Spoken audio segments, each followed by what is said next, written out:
Hey guys, Zach here with ZEM Construction bringing you another remodel video. In this video, I'm going to show you how we took this completely bare, unfinished, scratch concrete basement and finished it into this beautiful master suite with a big master bedroom, living space, and a big bathroom with a beautiful walk-in shower. So we're going to do things a little bit differently. Normally I talk more in depth about the materials and the processes and those types of things, but I want to break it down more about what the homeowner sees and expects. There's obviously a lot of different ways that we can go about figuring out a final plan for your space, whether it's a kitchen, bathroom, basement, even the entire house. One of the ways that I really like to show what I'm thinking is actually we'll utilize 3D renderings like this. So obviously you saw what the basement looked like prior. I'm able to take those dimensions, draw out a floor plan from a top view, and then the software I have is relatively detailed to where I can give the homeowner a pretty good idea of what I'm thinking. As you can see, these renderings actually look a little bit different than what the final product will look like, but it is so nice to be able to have a starting point that the homeowner and I have that we can refer back to. Okay, yeah, we like this, but we want to move the wall this way, for example. Or in this specific case, the homeowner, at first they thought they wanted a bathtub in their bathroom, but then once I was able to show them these renderings with the dimensions that they actually had, based on the measurements that I actually took in the real world environment, they ended up deciding that they didn't want a bathtub. So it was a very nice feature. In this case, I often use it as much as I can so that we, like I mentioned, have a good starting point, a reference that we can come back to. And sometimes we can even get into colors and those types of things as well, so they can have an idea of what that is going to look like. I know a lot of you guys are awesome, you guys watch all over the world, but some of the people that watch these videos are actually clients of mine or future clients of mine.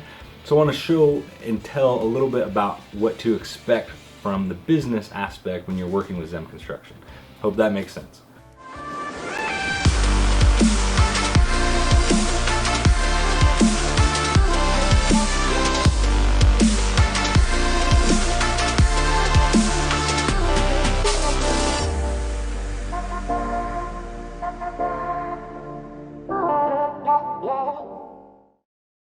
Alright guys, so first step in any process that we do when finishing a basement is of course the framing. In this case the insulation was already done, and so one of the things we did a little bit differently, you will notice that we actually used 2x3s instead of 2x4s, and that was to give us more space for the insulation that was already there. Traditionally we go through and hang the insulation in between the studs, so a 2x4 in that case works great. But because we wanted to maximize the square footage for the homeowner, that was one of their main concerns, obviously, when finishing this basement, was they asked for as much square footage as they possibly could. The other reason we did that goes into pocket doors and those types of things as well. So any floor space that we were able to maximize, we made sure to go about doing that. The most efficient way that we have found when working with 2x4s and doing all the framing is we pre-assemble as much of the walls and as the soffit as much as we possibly can, just to save time and efficiency. Of course, when you hire us, right, one of the things that you are concerned about is how quickly you'll be able to utilize this space. Especially in a basement, homeowners often store a lot of things downstairs, right? So when we're down there working, that's a huge aspect of your house that you are no longer able to use anymore. So we fully understand that, and we want to get in and get out as quickly as possible. So anything we can do to maximize efficiency and those types of things is something we really strive for. Some cases, like me going around this window, it's a little bit easier to build it in place, but other than that, we try to pre-assemble as much as we possibly could. As you can see right there, Cody was actually lifting the wall into place. We have tolerances that we use to make sure we still have good structure and stability, but we also want to make sure that we can get that wall into place fairly easily without having to beat the crap out of it to get it in. Of course, all of these walls are non-structural, so using 2x3s, a little bit of a thinner wall, does not make a difference at all. The only purpose for the walls is actually something to run wires through, something to run plumbing through, and then to hang the drywall on itself.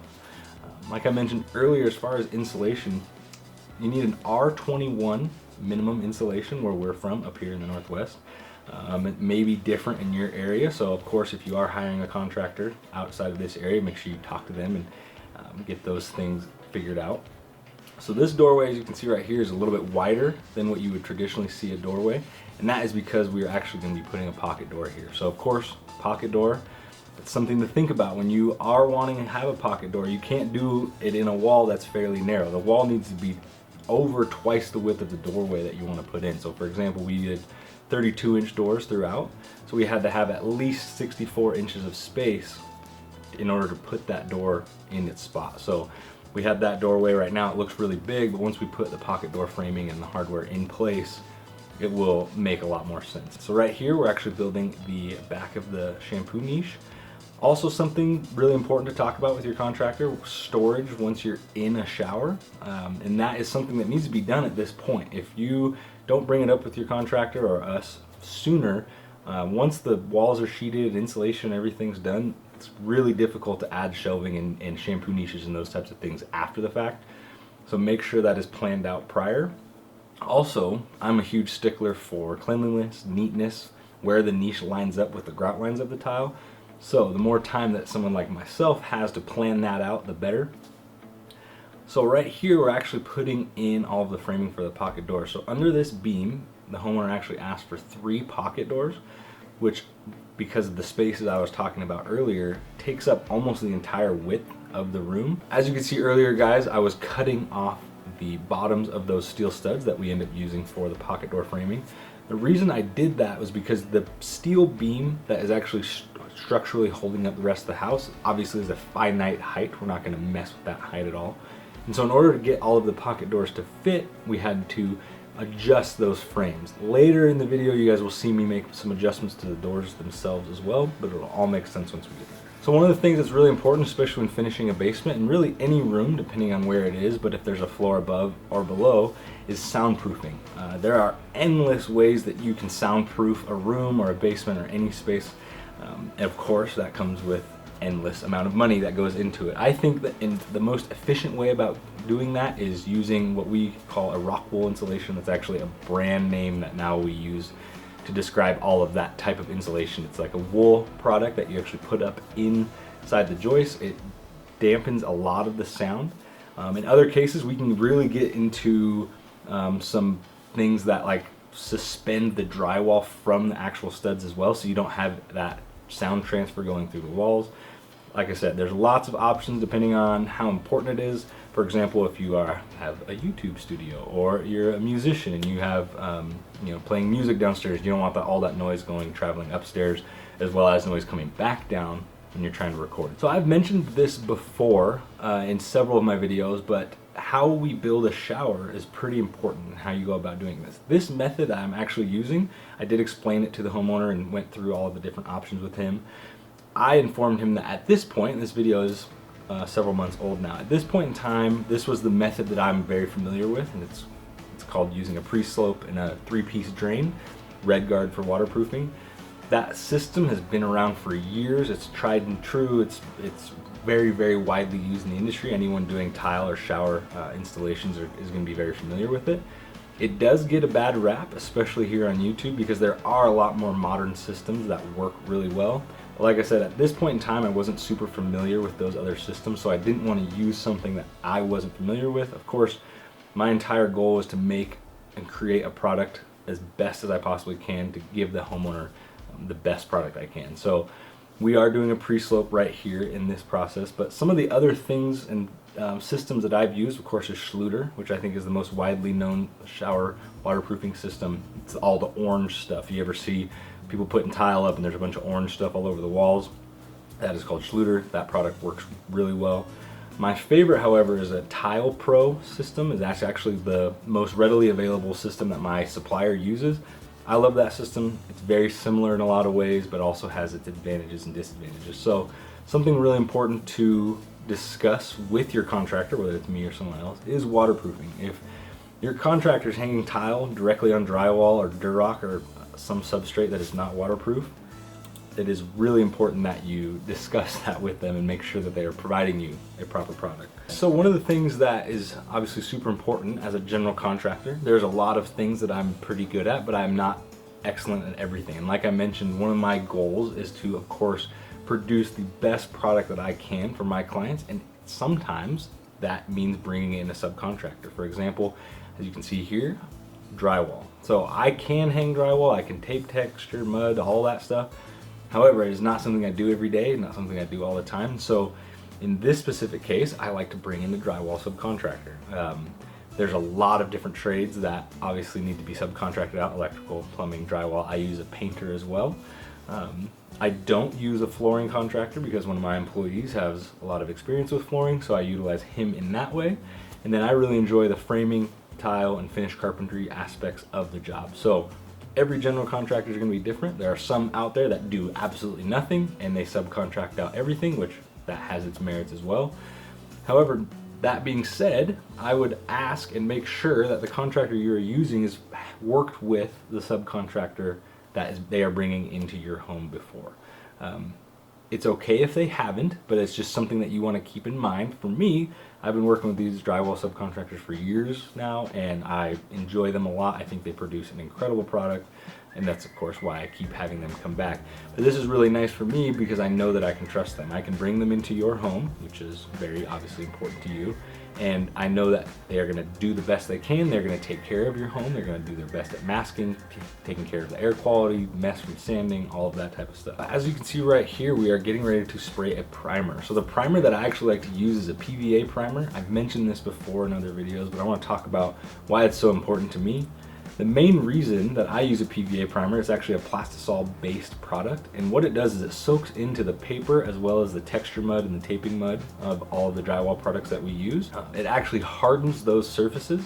Of course, this is most likely going to be a space that you're going to live in. Hopefully we create a product that you want to be utilizing, have people down into using as guest spaces, those types of things. And so anything we can do to increase that durability of any of the products we install, it's flooring, tile, paint, all of that stuff included, of course we're going to take advantage of that. So using a PVA primer is very important to me.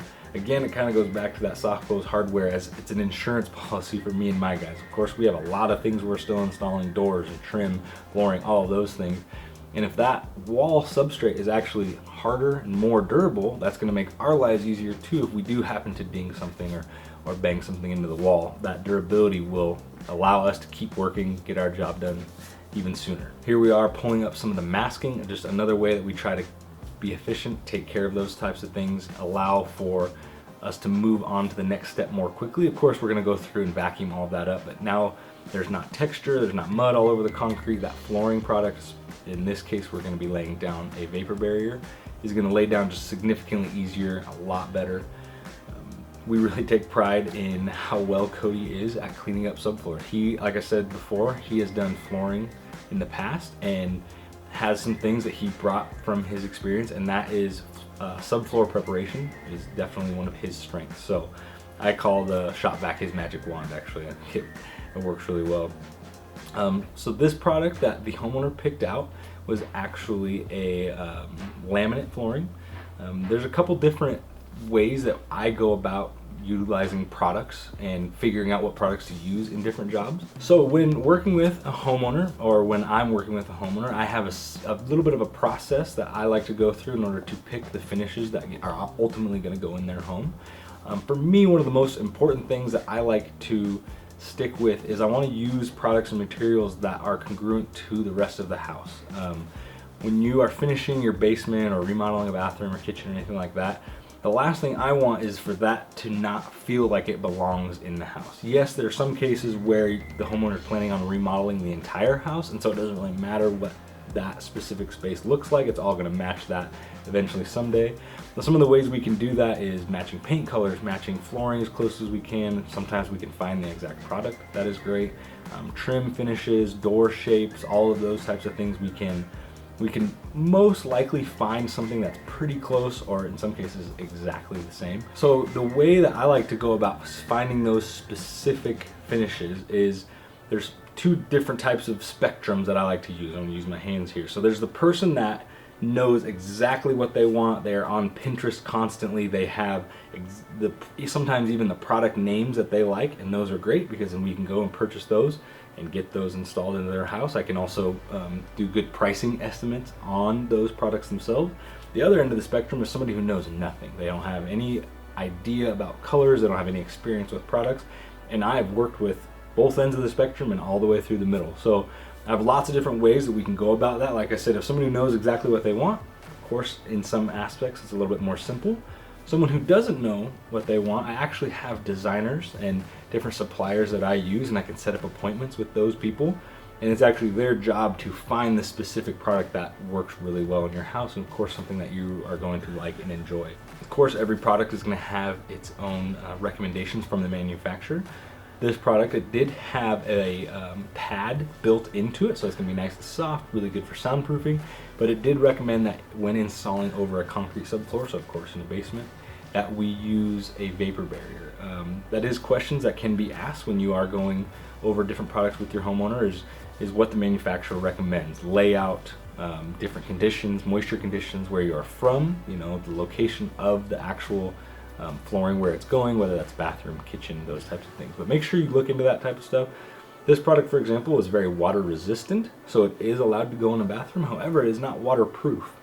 So if they had young children getting in and out of bathtubs, I wouldn't have recommended using this product. Of course they didn't. This was going in a master suite where they can manage their water and drying themselves off, obviously a lot better than children would.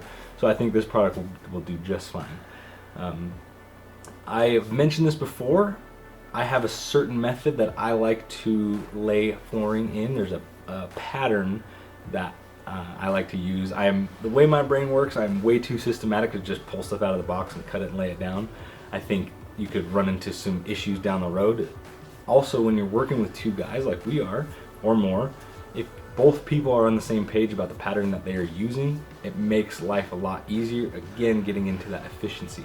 If we can work together and lay this flooring, I think we laid this flooring in a day, maybe 2 days. And so again, that's just another opportunity for us to be efficient, get on to the next step. Another thing we do, and this is often a question that comes up from the homeowner, is we are actually laying the flooring pretty early, I would say, as far as where you would normally remodel, the remodel process. We're laying it right after we put primer in. And the reason I like to do that is because I want to make sure that there is minimal to no gaps between any of the base trim and the flooring itself. We also like to spray all of our trim in place. So I know some people out there pre-paint the trim and then install it afterwards. I just don't think that produces a high enough quality of product. So the way we like to go about it, we get everything installed on the top of it, mask the flooring, and then we can go back and spray all of the trim, the doors, door trim, casing, window trim, all of that at the same time.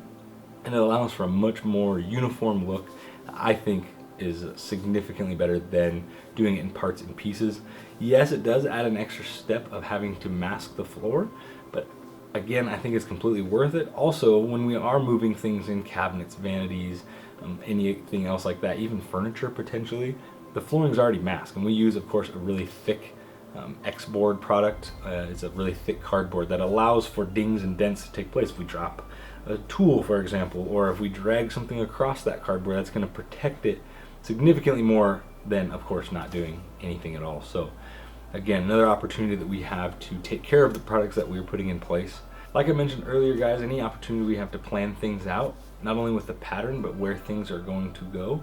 One of the things that drives me crazy is when the flooring is the same in 2 different rooms, but the installer didn't take enough time to have that pattern into account, and so you have a transition strip in the middle of flooring that is the same. Obviously, if there was tile in the bathroom and the laminate in the rest of the house, transition strips make a lot of sense because you want that to be, as uniform as possible. But this entire basement all got the exact same flooring, and so that was something that we definitely wanted to take into account. As you can see right here, I'm actually cutting the bottoms off of the doors. Like I mentioned previously, I needed to make an adjustment because the height of the beam was finite. We wanted to make sure that all of the doors could fit underneath. One of the things I did also is I made that adjustment to all of the doors that weren't under the beam as well. Of course, when you look, I wanted everything to be exactly the same height. In this case, the bathroom door, we could have made that as tall as we wanted, but we did shorten that as well so that it was cohesive with the rest of the doors in the space. Any opportunity we have to make things look the same, make doorknob heights the exact same, trim heights, all of those things, we of course did that. So the painter was going through pre-painting the doors. In this case, we actually painted the doors first, then mounted them within the hardware.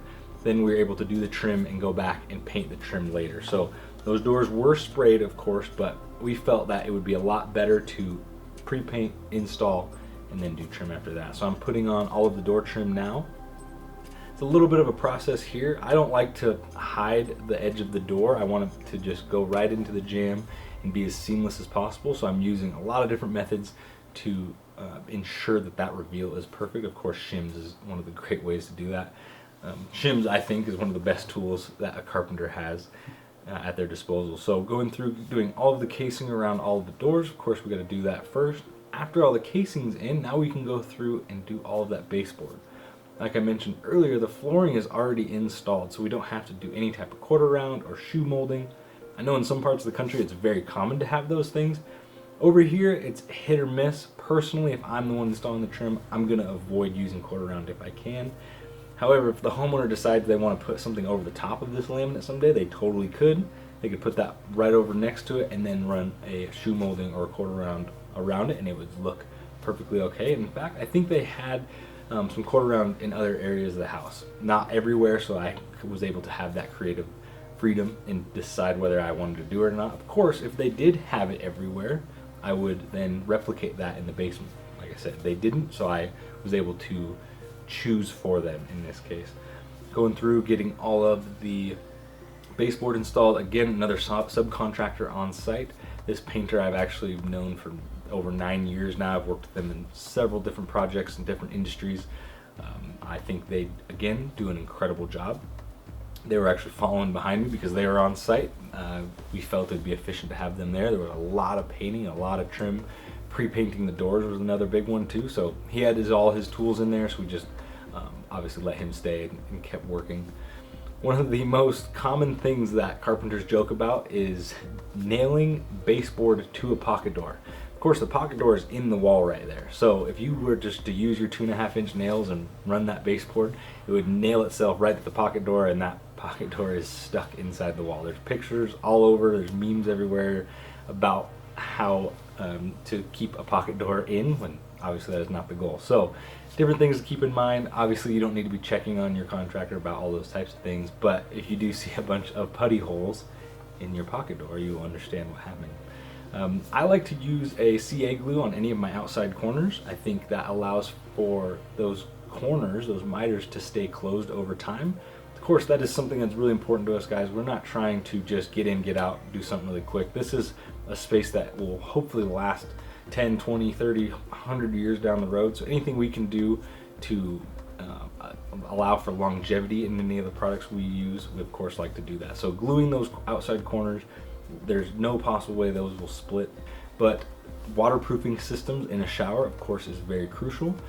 Like I said, we went with a pre-slope, post-slope, a PVC pan liner, a 3-piece drain. My drywallers actually use a Dense Shield product. It's actually an exterior rated waterproof product on the walls.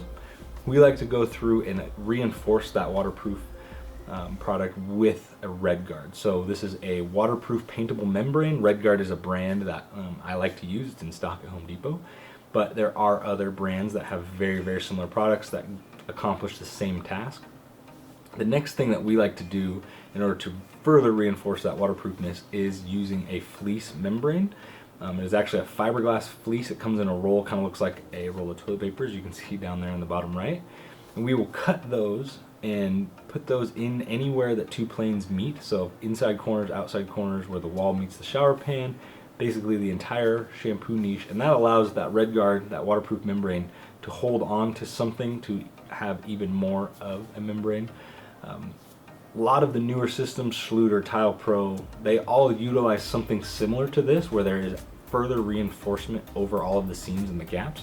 Part of the reason why I think this method still works just fine. I think a lot of those newer methods kind of took some inspiration from this as well. So very important. I think part of the reason that this method has become outdated is because it does fail, and that is because people aren't using this fleece product. Again, when you're going over those things with your contractor, that is a perfectly okay question to ask, is how are you waterproofing my shower? They should have a great explanation. There is tons of content all over YouTube and all over the internet talking about waterproofing. It is a complete myth that tile and thinset and grout alone are waterproof, because it is not.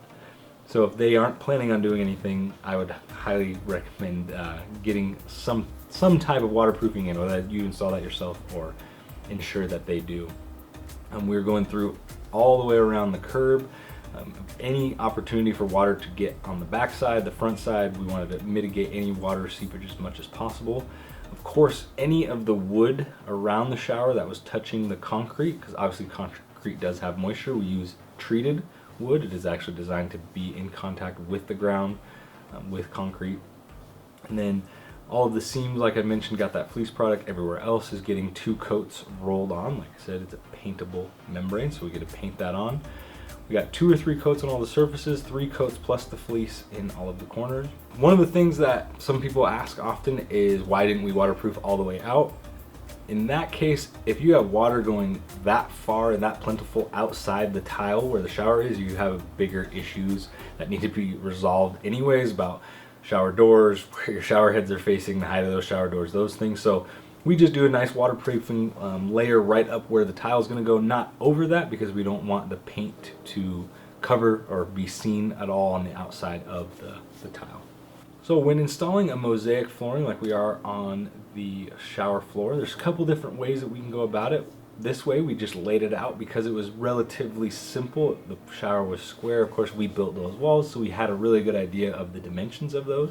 Another method that we use is called templating, and we'll actually use cardboard or some other product to build a template around, and then we can trace that mosaic. That's a little bit more complicated. We can trace that out and make sure that it's going to fit absolutely perfectly. Just going through now, getting all of the flooring installed. I like to install flooring first because I want the flooring of the shower to be installed on top of, or underneath the wall tile, so that any water that does come isn't going inside of a gap, but actually going on the floor, into the drain, if that makes sense. Now I'm doing the exact same tile in the back of the niche. Of course, we like to try to coordinate as much as possible, keep things cohesive as far as the design stuff, and of course we had all that tile already done and cut, so we just figured we might as well do the niche as well. We also, at this point, decided that it would be most efficient for us to put all the grout in. So we grouted the back of the niche. Now we're going through and grouting the rest of the shower floor. Again, just finishing that off even more, allowing for more water manipulation, if you will, to make sure everything is going back towards the drain as much as possible. Of course, like I mentioned earlier, grout, tile, and thinset are not waterproof, while water will seep behind there. But the majority of the water obviously will go down the drain, of course. That is the main goal. So one of the main tools that we like to use when installing tile is a laser. Yes, we could go through and we could mark, Sharpie marks or pencil lines on the wall, but as soon as you put mud on, those cover those up. So any opportunity we have to keep things cohesive, keep things level, nice, straight, we will do that, of course. And so having that laser line going up the center, as you can see, it's going right through the faucet of the shower, right through the center of the niche. It's going through the center of the drain down in the shower. In some cases, if there was a shower head involved on that back wall, we could utilize that as well. But having that laser really gives us a reference point for the rest of the shower. So once all of the wall tile is up, I go back and I'm actually putting the first row of tile on last, and that is just that transition between the floor tile and the wall tile, making that as custom as possible. It's not always perfect. The shower pan and the concrete underneath isn't always perfectly level, so that is kind of a custom cut row. Of course, that looks really nice. It looks complete. We had a almost an entirely full tile on the bottom as well as along the top, a little bit of pre-planning. So now here I am putting tile around the niche. You can see that Schluter right there, that black trim is what that is called. That is exactly on a full tile or a half tile. Like I mentioned way earlier, it's very important to predict layout, and the sooner you can have the plans and stuff set up for this niche, the better that overall product is going to be. It's going to look like it was designed to go in that space. Any of the flat surfaces, so the bottom of the niche as well as the shower curb, which I'll probably be installing here next, all of those surfaces need to be sloped. Anywhere that water has an opportunity to sit needs to be sloped back towards the center of the drain.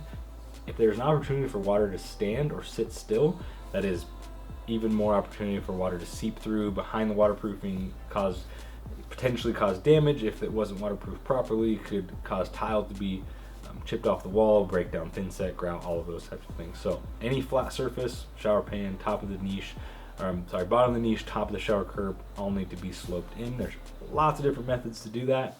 Best way is when you're doing the framing way beforehand, if you have it sloped prior. So anything you do over the top just can be installed to the top of the framing and it'll slope back in. So here I was putting on the curb topper. Again, it is sloped slightly towards the middle.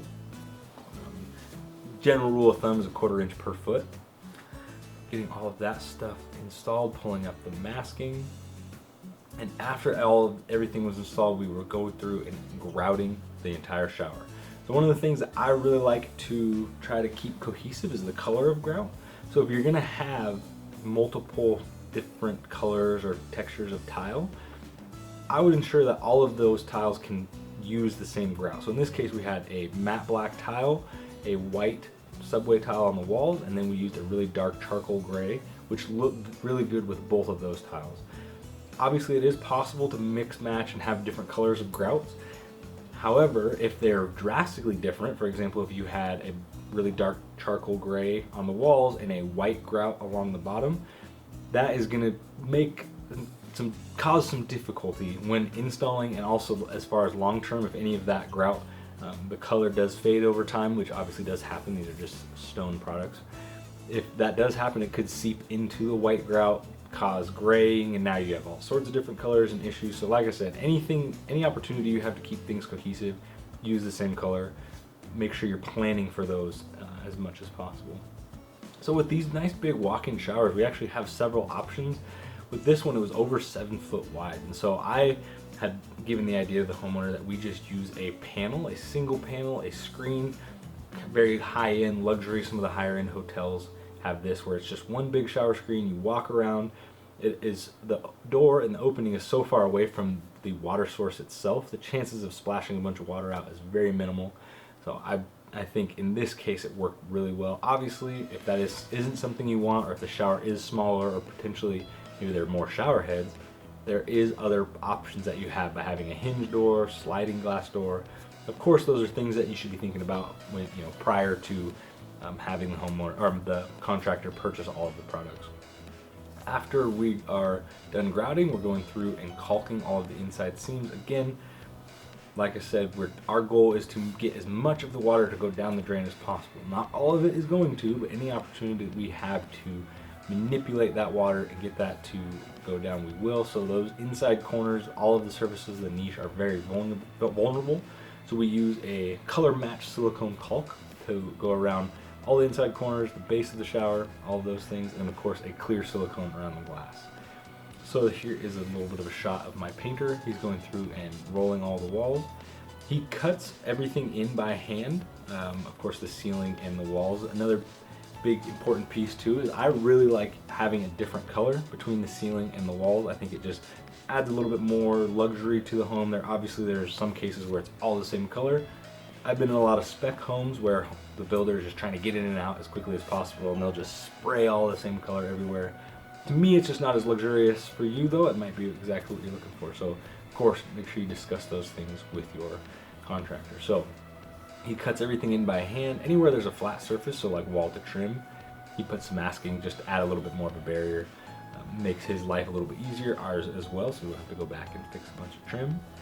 In this case, the vanity was actually 54 inches wide. We felt that with the space that we had, that was the best spacing. So one of the opportunities that you have to be very custom in your bathroom is a vanity. Of course, toilets are generally the same size. Obviously the shower, you want to maximize that space as well, but one of the things that is overlooked oftentimes in a bathroom is the countertop space, or the vanity. In this case, we were very limited on the width of the bathroom, and so we wanted to maximize the countertop space. They did want a single sink, again, to have as much counter space as possible.